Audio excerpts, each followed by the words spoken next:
Hi everyone! In this video, I will show you a brief introduction to the idea behind the graphene segmentation. And if you are interested in the results, you can skip to the end of the video to check the detection results. Let me first introduce graphene. Graphene is made of sheets of carbon atoms. It has been one of the most promising materials in science since it was first successfully fabricated using Scotch tape in 2004. Dr. Andrew Geim and Dr. Kostya Novoselov were awarded the 2010 Nobel Prize in Physics for groundbreaking experiments regarding the two-dimensional material graphene. The application area for graphene includes medicine, electronics, energy, defense, sensors, and many others. For example, graphene-enhanced lithium-ion batteries show incredible characteristics such as longer lifespan, higher capacity, and faster charging time as well as flexibility and lightness. Monolayer and bilayer graphene are very commonly used for different research purposes.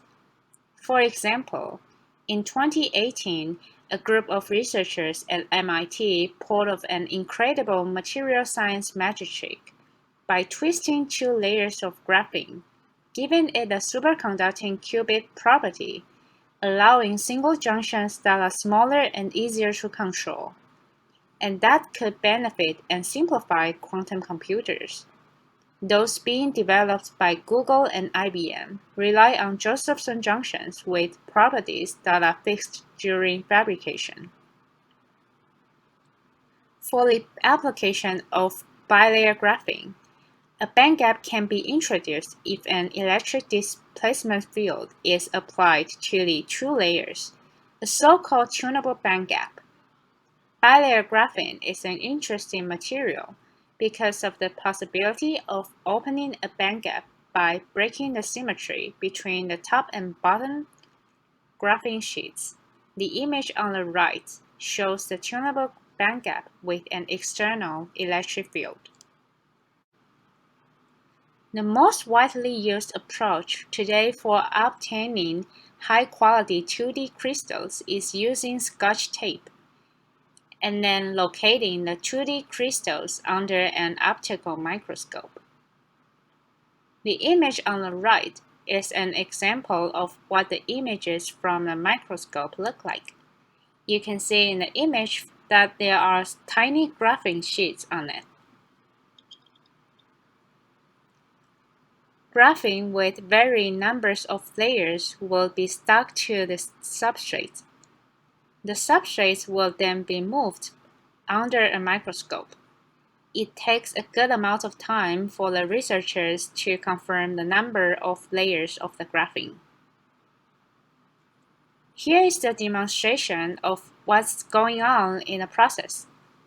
In order to find graphene on the substrates, researchers need to hunt for potential regions of interest of graphene using a microscope.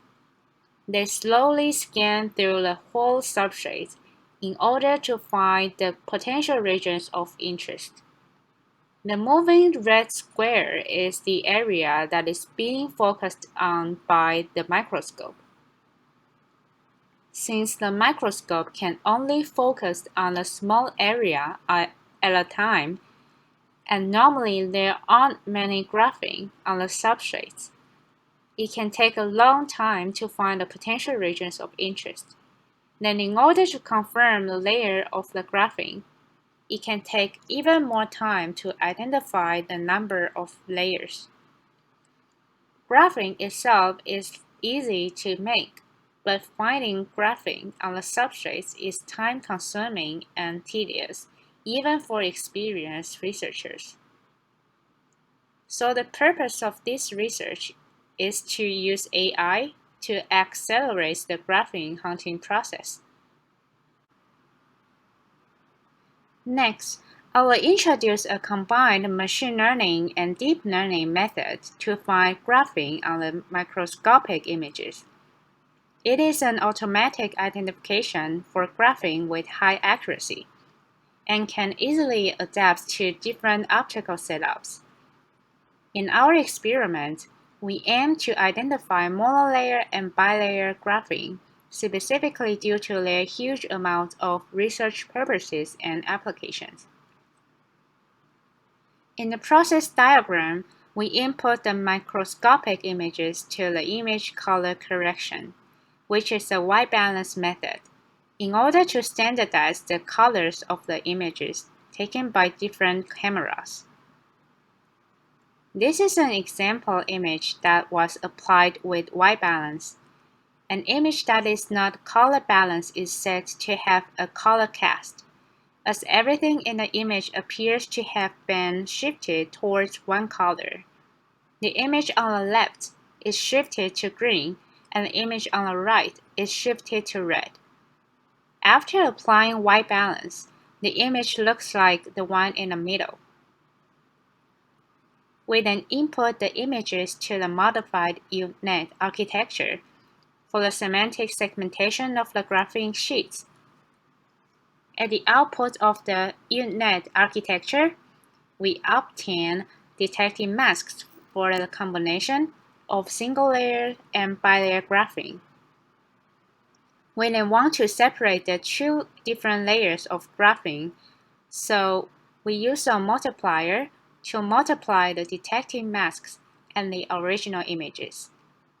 At the output of the multiplier, we produce images of graphene and the detective masks. Only the regions of interest are left, which contains the monolayer and bilayer graphene. We can then apply the support vector machine to separate the two different types of graphene. At the output, we have separated the monolayer and the bilayer graphene. Here is the demonstration for the result. In order to use it, first, you want to mount your Google Drive. You will then need to modify the path to the input dataset in order to input your own data to the model, and then hit Run All.